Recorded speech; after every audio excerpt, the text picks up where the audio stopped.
Hello students and welcome to Vedantu's NCERT solutions class 11th and 12th, जहाँ पे हम NCERT की सभी एक्सरसाइजेस के सारे सॉल्यूशंस डिटेल में डिस्कस करते हैं of all the subjects on one single platform.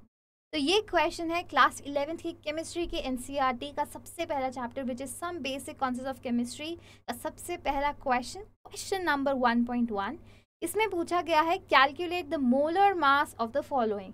Molar masses पूछे गए हैं। अब मोलर मास निकालने के लिए सबसे पहले आपको एलिमेंट्स के एटॉमिक मासेस पता होने चाहिए। क्या पता होने चाहिए? Atomic masses.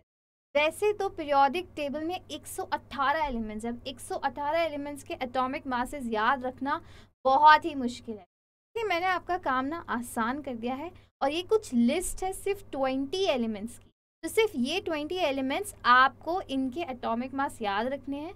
आपकी पूरी एनसीईआरटी में इन्हीं से क्वेश्चन आएंगे और इससे बाहर से एक भी क्वेश्चन फॉर्म नहीं होगा। अगर इनके आपको एटॉमिक मासेस याद है तो आपको फ्यूचर में कुछ भी दिक्कत नहीं होगी। बस एक और सजेशन है कि आप कॉपर का एटॉमिक मास भी ऐड कर लीजिए विच इज़ 63.5 U। अब U क्या है? U होती है एटॉमिक मास यूनिट। इसकी यूनिट होती है, जैसे कि हम कुछ वे करते हैं मीटर में, कुछ ग्राम में, कुछ मोल में, तो ये हम किस में वे करते हैं? इसकी यूनिट होती है U। करेक्ट। और इसका काम मैंने और भी आसान किया कि जो ये हाईलाइटेड एलिमेंट्स हैं जैसे कि हाइड्रोजन, कार्बन, नाइट्रोजन, ऑक्सीजन, इन ये तो आपको याद रखने ही है। इसमें ये जो भी 6-7 एलिमेंट्स हाईलाइटेड हैं ये तो आप बिल्कुल अफोर्ड ही नहीं कर सकते भूलना।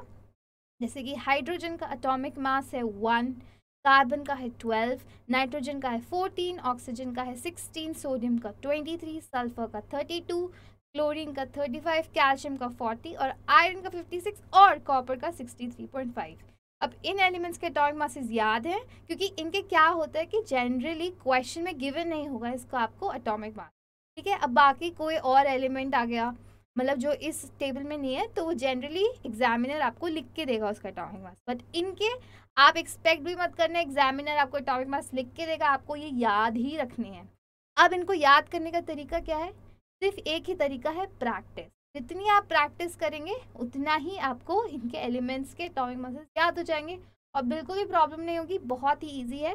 जैसे कि एक क्वेश्चन है, easy PG question, molar masses निकालने हैं। Let's get back. सबसे पहला H2O का मोलर मास। H2O में हाइड्रोजन, हाइड्रोजन का एटॉमिक मास होता है 1, पर यहाँ पे कितने हाइड्रोजन प्रेजेंट है? 2, तो 1 × 2 करूंगी। उसके बाद प्लस ऐड करूंगी किसका मास? ऑक्सीजन का। ऑक्सीजन का अभी हमने देखा था एटॉमिक मास होता है 16, राइट। तो अब इनको 16 + 2 करूंगी तो 18 आएगा gram per mole. This is what? This is the molar mass of water, gram per mole. और इसकी यूनिट भी आप यू भी लिख सकते हैं, ठीक है, but this is more correct unit which is gram per mole. You भी सही है, करेक्ट। अब आते हैं सेकेंड है CO2। अब CO2 का क्या है? CO2 का एटॉमिक मास, C का एटॉमिक मास क्या था? कार्बन का है 12।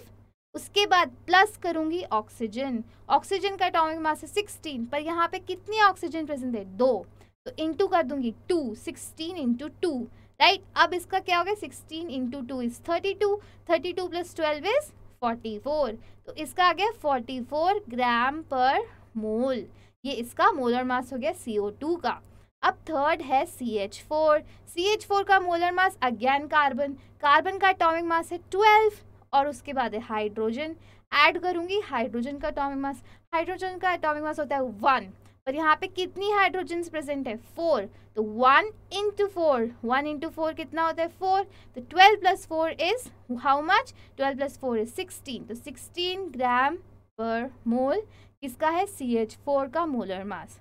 आई होप ये क्वेश्चन आपको अच्छे से समझ आया होगा। अभी भी कोई डाउट्स है कमेंट सेक्शन में मुझसे पूछिए एंड मैं आपको मिलती हूँ नेक्स्ट क्वेश्चन में।